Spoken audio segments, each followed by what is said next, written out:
자, 여러분 반갑습니다. 저는 대성마이맥에서 역사를 가르치고 있는 박건호라고 합니다. 2011학년도 근현대사 해설 강의를 시작하는데요. 이번 시험은 근현대사 문제가 너무 쉽게 나왔다는 게 결론입니다. 그래서 작년 48.1등급이었는데요. 올해는 난이도가 너무 낮아서 50점이 되어야 1등급이 될 것이다라고 예측을 하고 있습니다. 그러니까 만점받았다고 되게 좋아했는데 뚜껑을 열고 보니까 다 쉬웠다는 거죠.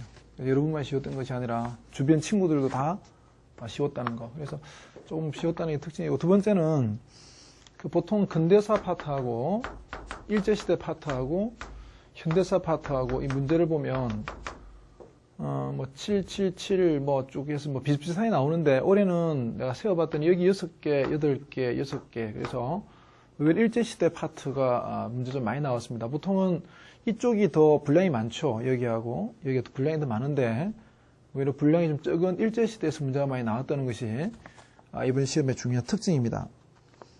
또 하나 언급할 내용은 EBS 관련 연계성의 문제인데, 역시 6월달과 9월달의 경우에는 정말로 EBS의 여기는 60% 아니죠, 50%인가요? 50%, 60% 연계를 시키고 실제 수능에서는 70%까지 연계를 높이겠다라고 이야기했는데, 의외로 6월달과 9월달 평가 시험에서는 거의 유사한 문제, 거의 비슷한 문제가 아주 많았습니다.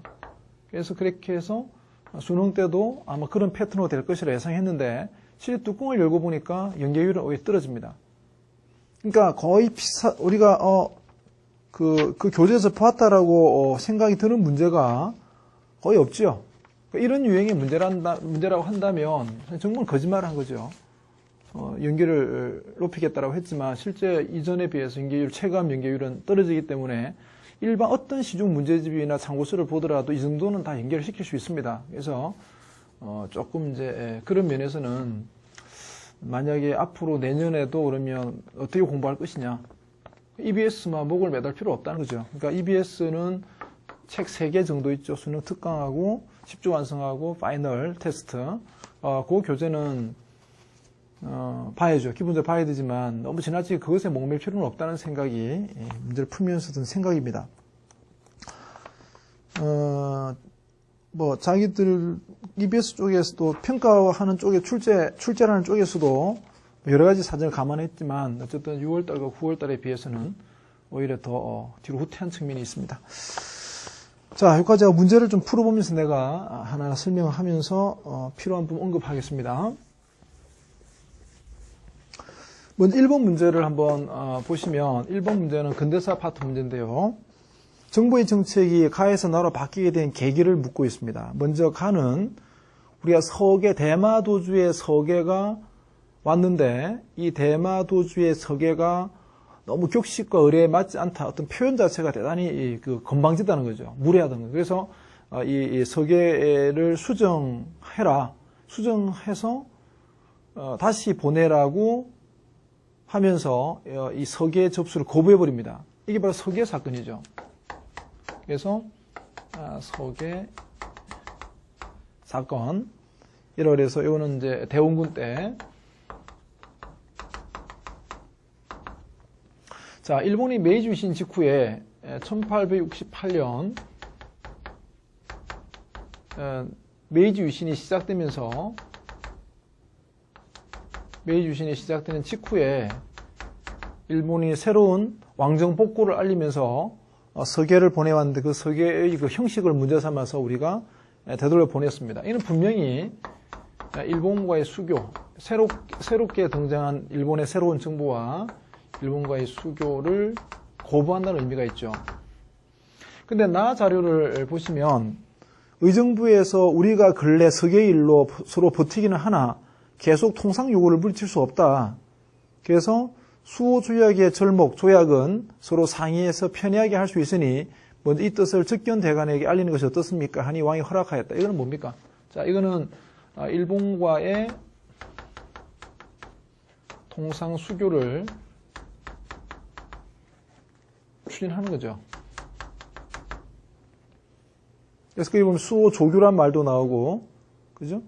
우리가 일본과 언제까지 이게 그 문을 닫을 수가 없다는 이야기를 하면서 다시 일본과 통상 수교를 하겠다는 뜻을 밝히고 있습니다. 그래서 이거는 더 조금만 이제 그 범위를 확대하자면 조일, 수호, 조규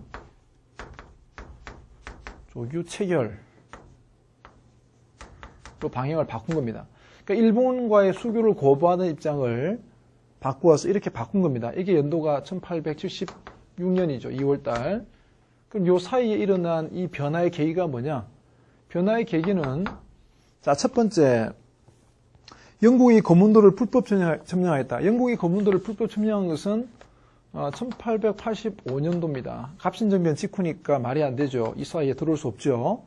그 다음에 계하파가 급진 온건 계하파로 분화된 것은 이모군란 직후니까 1882년 직후, 이모군란 직후입니다. 말 안 되죠. 그 다음에 황준센이 쓴 책자가 유포되어 논란이 일어났다. 조선 책략이 우리나라에 들어온 연도가 1880년도에 들어왔습니다. 역시 이 사이에 들어올 수 없죠. 틀렸습니다. 프랑스 군함이 병인 박해를 구실로 강화도를 공격했다. 병인 양요 18 여기죠. 1866년. 자, 1866년이 병인 양요가 일어난 해이기 때문에 이거는 오히려 가 이전의 일이죠. 그럼 유일하게 여기 들어올 수 있는 일은 5번입니다. 고종의 친정체제가 수립되면서 통상계하론의 힘을 얻었다. 그렇죠. 자, 이 사이에 무슨 일이 있습니까? 자, 대원군이 결국 1873년에 하야합니다. 그죠? 그리고 하야하고 나서 고종의 친정이 시작되었죠.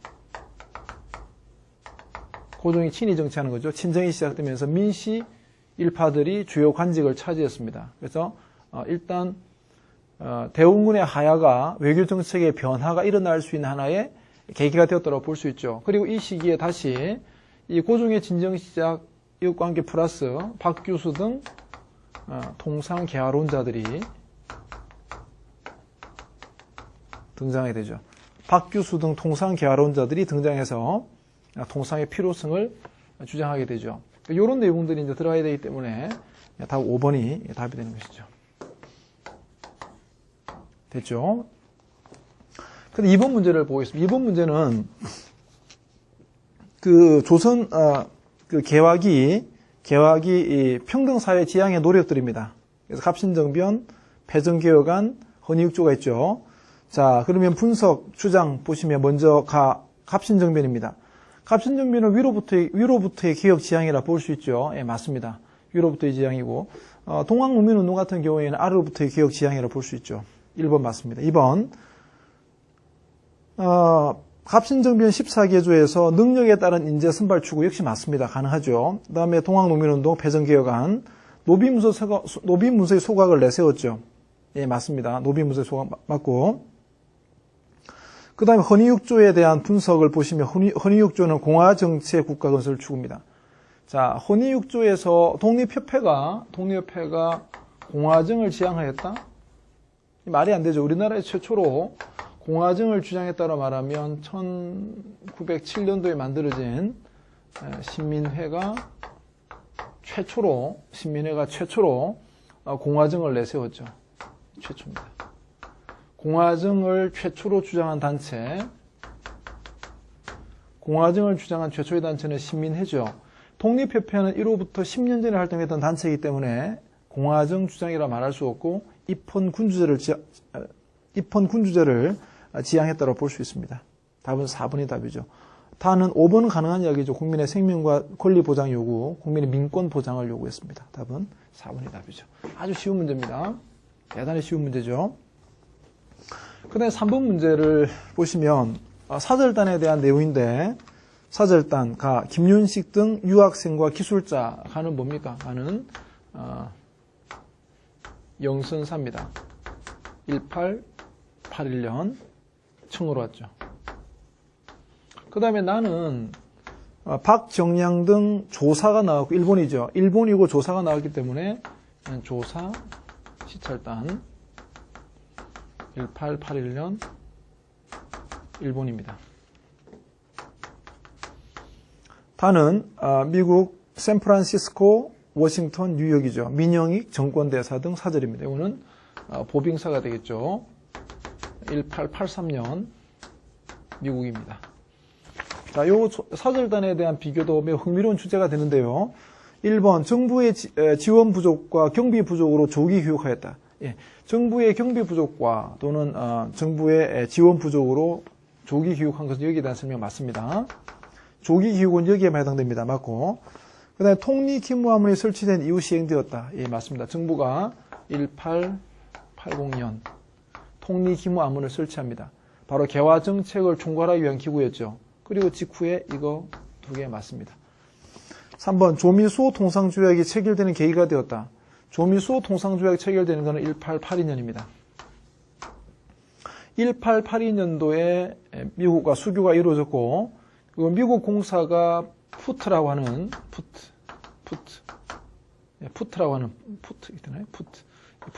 미국 공사가 부임하자 그것에 대한 답례 차원으로 우리가 보빙사를 파견했죠. 그래서 이것이 먼저고 미국과의 수교가 먼저고 그 다음 이듬해 보빙사가 가는 거니까 앞뒤가 맞지 않죠. 답은 3번이 답입니다. 그 다음에 4번 가나 위정척사운동이 전개되는 가운데 추진되었다고 했는데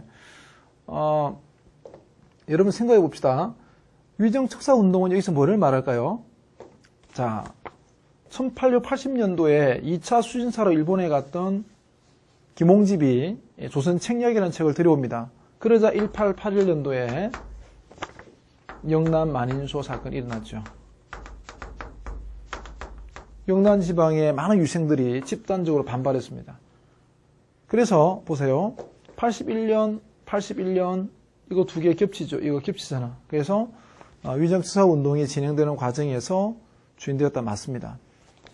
그래서 조사시찰단은 이런 영남 만인소, 영남 유생들의 그 감정을 자극하지 않기 위해서 암행의사로 위장해서 극비로 파견한 겁니다. 암행의사로 위장하여 극비로 파견했습니다. 영선사의 경우에는 청나라 한 것이기 때문에 조금 반발이 크지 않겠죠, 이거는. 근데 일본 같은 경우, 일본에 시찰 간다는 것에 대해서는 암행의사로 위장해서 극비로 보냈던 이유는 바로 영남 만인소와 시기적으로 겹치기 때문입니다. 맞죠? 그 다음에 5번 개화정책에 필요한 정보를 수집하였다. 그렇죠. 당연히 이런 목적으로 보내는 겁니다. 그래서 답은 3번이 답이 되겠죠.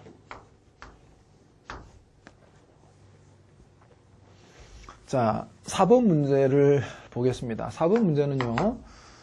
밑줄 이 회의에 대한 문제인데 회의에 대한 설명을 지금 묻고 있는데요.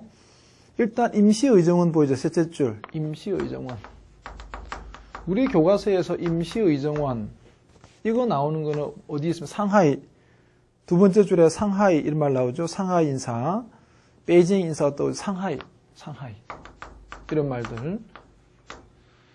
임시의정원은 대한민국 임정부 대한민국 임시정부의 무슨 기구? 입법기관입니다. 입법부. 상하이에 있던 임정의 입법부입니다. 근데 입법부는 기본적으로 국민의 뜻을 대변하는 사람들이 여기 참여해서 법을 만들고 하는 거거든요. 근데 이 임시의정원이 국민을 대표하기에 한계가 있다. 민의를 충분히 대변하는 한계가 있다. 그래서 어떤 사람들, 당시 독립운동에 관련된 모든 사람들을 다 끌어모아가지고 임정에 대해서 근본적, 마지막 넷째 줄입니다. 근본적 개혁, 임정의 근본적 대개혁으로서 통일적인 제조, 새로운 건설을 위해서 이 회의가 수립되어야 된다고 이야기했습니다. 그래서 임정 내에서 새로운 진로를 모색하기 위한 회의로서 소집된 것이 바로 23년도의 국민대표회의죠. 이거는 임정에서 새로운 진로 모색, 그래서 이 회의 소집을 제청한다는 말이 나왔기 때문에 우리가 배운 교과서적인 지식으로 보자면 이것밖에 없죠. 여기에서 나중에 창조파가 어떻고 개조파가 어떻고 이렇게 해서 서로 이제 대립하게 되는 거죠. 이 회의를